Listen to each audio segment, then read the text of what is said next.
Go back and start over again. Yeah. Okay, we'll do that. I'm the wrong person for jokes. What was the joke I told the other day?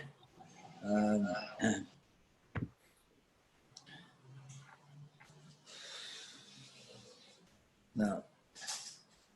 My wife didn't like it. I can't do it.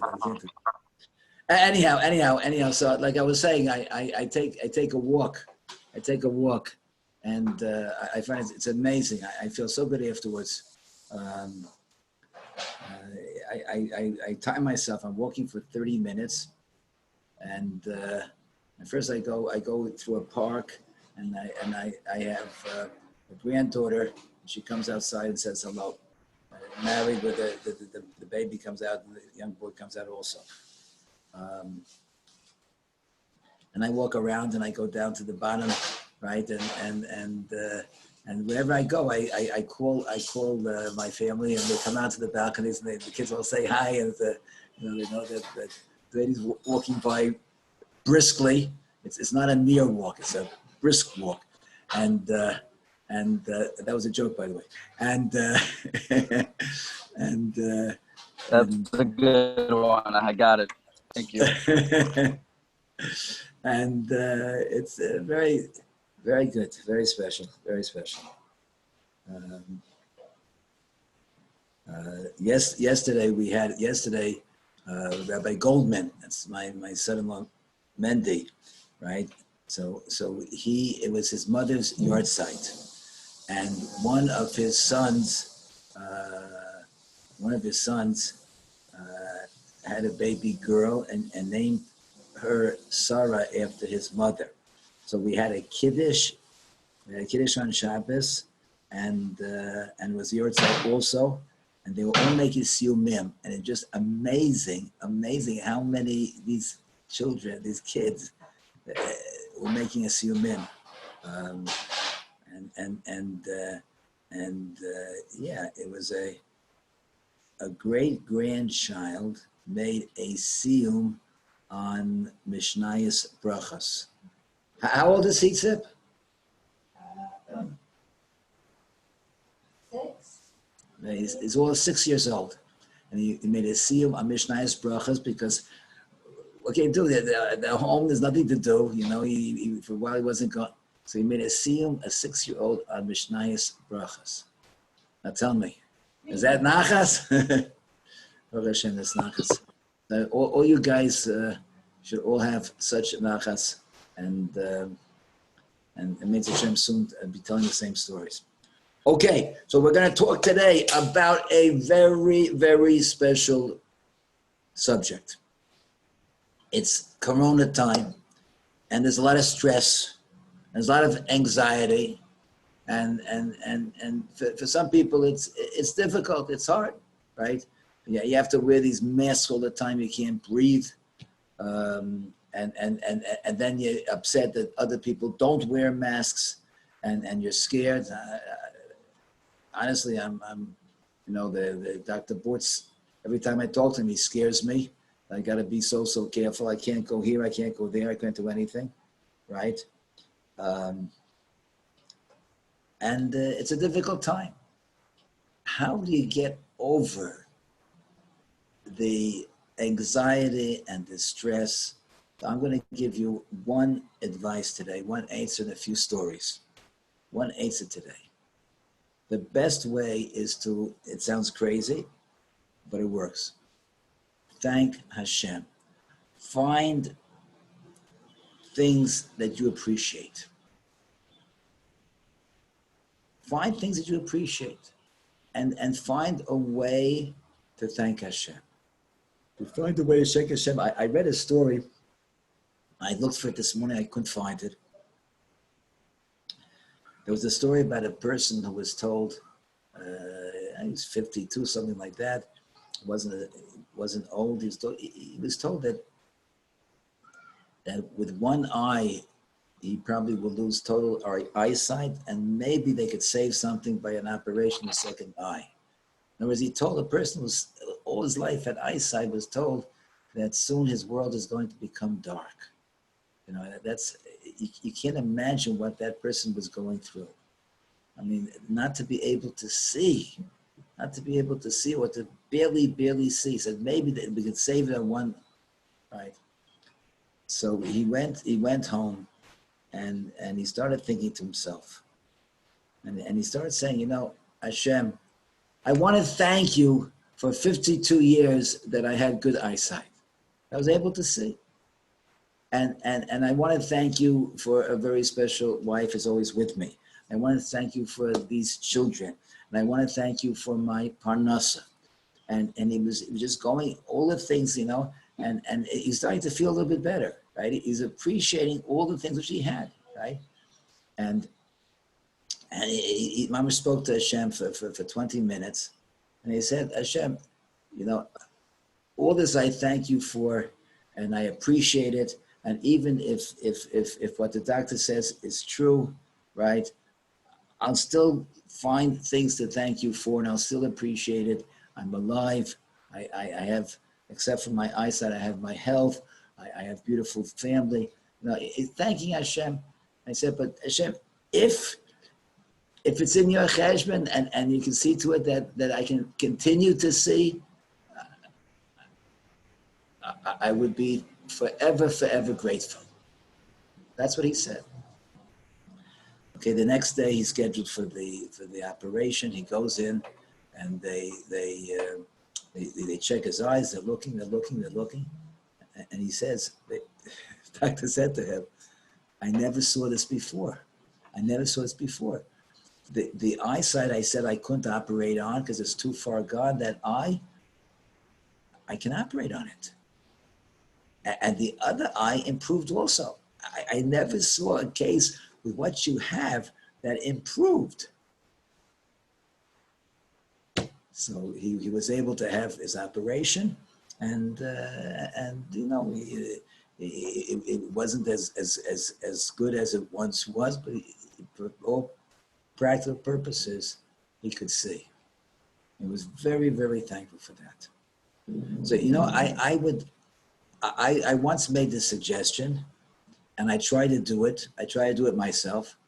Before in Shmon Esrei, I say Maidim, or sometimes I miss that. So then the last Modim. I try to think of one thing I'm going to thank Hashem for, and it could be that I had a decent night's sleep if I did. It could be that I have nachas from my family. You know, whatever it is, I try to think of one special thing. I focus on it, and then I say, Moedim, thank you, Hashem, right?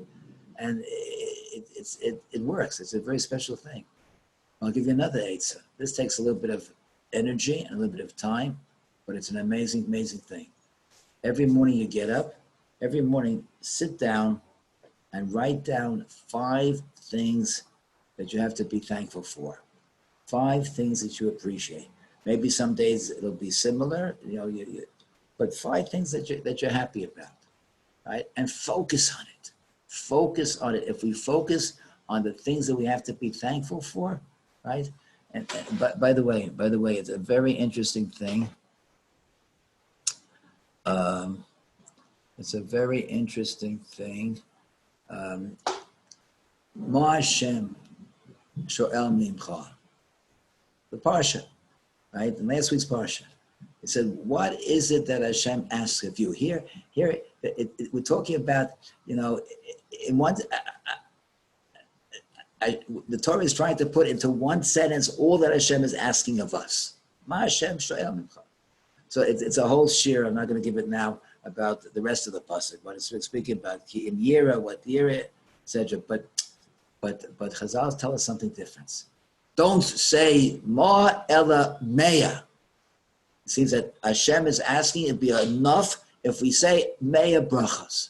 Meya brachas. Now, if you ever count it, it's not so easy. You say 100 brachas the whole day, right? But what are you doing? You're thanking Hashem. Before you get an oneg, a pleasure from this world, you're thanking Hashem. Whether it's like there's 2 shittas in the Chosel above it, whether it's a It's like me'ilah. You're not allowed to. The world is like is all kodesh. Everything Hashem gives us is like a korban, and we have to say a bracha in order to be redeem it, right? The other pshat is that we're not allowed to have pleasure in this world. It doesn't belong to us. It belongs to Hashem. But if we make a bracha, then we're allowed to. But either way, you're going to learn. You're thanking Hashem for what we have. What Hashem gives us. Hashem gives us such beautiful things, and I ate the most juicy plum. The most juicy plum I had. The whole, unbelievable sweet juicy plum. You make a bracha. And you thank Hashem for it. If we really would do it, then the whole day we're thanking Hashem. It's an amazing thing. The whole day you're thanking Hashem. I want to read you a story. It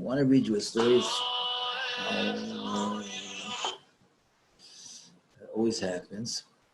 I want to read you a story. Listen to the story.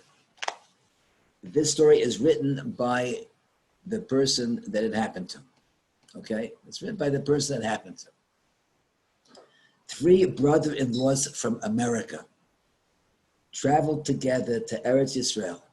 3 brother-in-laws. Why would they go together to Eretz Yisrael? To pour out their hearts in tefillah to Hashem, as none of them had yet merited having children. It just so happened that 3 brother-in-laws, the families didn't have children. So I don't know how long they were married. I'm sure a few years. Otherwise it's normal. But they were married for a few years and they didn't have children. So they're going to Eretz Yisrael for the one purpose of davening to Hashem, pouring out their hearts. Hashem, please give their families children. Okay, they were driving in a taxi. The 3 of them. Right? Suddenly, the vehicle, I don't know what happened, lost control, crashed into an obstacle, flipped over on its side. The car was totaled. And people who saw the accident said, no one's coming out of there alive. They called Hatzalah, but no one's coming out of there alive. By the time Hatzalah got there, and in Yerushalayim, Hatzalah gets there, in Eretz Yisrael, Hatzalah gets there very, very fast. I assume in America also. Miraculously, it was a nes. By the time Hatzalah arrived on the ground, the men were on their feet and walking around. The paramedics from Hatzalah, they gave them water to drink. They bandaged up a few cuts. They took them to hospitals as a precaution, right? But medical evaluation there indicated that the worst injury among them was a broken leg. Mamash a nes, right? All right. They're prepared to leave the hospital. One of the men, his name was Pinchas, he's the one who wrote this. He called out in a loud voice, Haidel Hashem ki tov, ki le'olam chazdo. Haidel Hashem ki tov, ki le'olam chazdo. What did we do to deserve this miracle? What do we do to merit being alive right now? Why do we come to Eretz Yisrael? He said to the other 2, to ask Hashem to give us children. Why do we want children? So we can raise them in the ways of Torah and mitzvahs. So they could recognize that there's Hashem in the world who takes care of us and gives us and gives us and gives us. He says, do we recognize all the chesed Hashem does for us? Today it is easy for us to appreciate because our lives have just been saved. Our lives have just been saved. The car was total. Do we thank Hashem on a daily basis for the breath He gives us? Do we thank Him for the unending kindness that He does for us every single moment of the day? Do we thank Him for the challenge of not having children? Do we thank Him for the challenge, right? That's an amazing thing. It's an amazing thing. They all came to Eretz Yisrael to beg Hashem for children, right? They obviously are tortured by the fact they don't have children. They want so much to have children, but it's a challenge, right? So we have to thank Hashem for the challenge of not having children. Do we know what rewards are waiting for us for having to endure this hardship? Do we know, Hashem in the world to come is going to give them, that's what they're going through. That's the Yisurim that they had, that they needed, right? And he recognizes that. Let us accept upon ourselves right now to thank Hashem every day in our own words for everything we have. Okay, so the brothers heard what he was saying. He's saying, every day, let's sit down in the morning and, like I said, write out 5 things. He didn't say 5 things, but let's thank Hashem every day. Right? They all realized, right, that the accent was a wake-up call from Hashem for them to appreciate more instead of complaining, as they had been accustomed to doing beforehand. Because he understood, this fellow Pinchas understood that the accent they had was a wake-up call. Instead of all the annoyance and the stress and anxiety of not having children, we should have focused on what we do have. And that accent made him realize that. So he said, let's change our whole approach and let's thank Hashem for everything we have and let's appreciate what we have, right? He said, from that day on, they all had extra kavanah in Aleinu L'Shabeach, right? To thank Hashem there, right? And to sit down and to thank Hashem. Now, the story could end there. It doesn't need anything more. But should I tell you a secret? Should I tell you the real end of the story? Tell you the real end of the story. Within a year of the accident, all 3 were holding babies. All 3 of the men were holding babies. The story was great without that. But we have no idea when we focus on what and appreciate and thank Hashem for what we have no idea what that does in the Shemayim. And that might be the one thing that we need to get away from the pain and the difficulties of and everything that comes with Corona and the suffering and please those who are sick, Refuah Shlema, and we daven for you every day, right? But all the difficulty and so forth, if we focus on the good things that we have, it takes us to a totally different situation, and Hashem will hear and will answer our tefillas, the tefillas of all Klal Yisrael, that we should have Yeshuas and Nechamas and be able to enjoy the summer the way it's meant to be, and rid ourselves of the coronavirus. Okay, that's it for today. I'd love to have some questions, and we have someone now who can field it. Does anybody have a comment, a question, anything? Please, let me hear. I don't even know who's here. Michael Fleischer, how you doing? Aaron, how you doing there? How you guys doing? Oh, we Pearlstein. Oh, wow.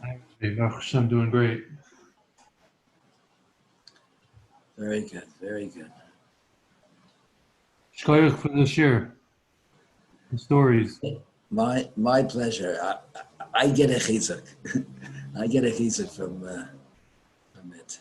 And how should one look at the challenge of Parnasa? That's a really difficult one. That's a very difficult one. Yeah. Joey, can you unmute them so they can say things, please? Joey. Yeah, everybody's unmuted, or everyone has the ability to unmute themselves at this point. Okay. Everyone can unmute yourself if you want to now. Listen, Parnasa is really difficult, but if you appreciate what you do have and keep on thanking Hashem for what you have, Hashem will have Rachmanis and see to it that you get a Parnasa as well. I know that I would not want the Nisayon. Maybe I have it because we don't know what's happening to the yeshiva, right? But we're working hard. We're trying to open up, and and it looks like it might be possible, as Hashem. But there's Parnasa, we're not going to have too much of a Parnasa. Everybody donate to Neve right now. Boom. Joe, send out a link. March, have a great day. Okay, thank you very, very much. Okay. Thank you very much. Okay, guys, have a great day. We should have Besoros Tovos, and they just started davening, so I'm going to join them for Shmona Esrei. So yeah, that's my minion outside, and so I can watch myself. Anyhow, take care. It was great to see everybody. Thank you very much. Great day. Thank you as always. Kol Tov. Shalom, shalom.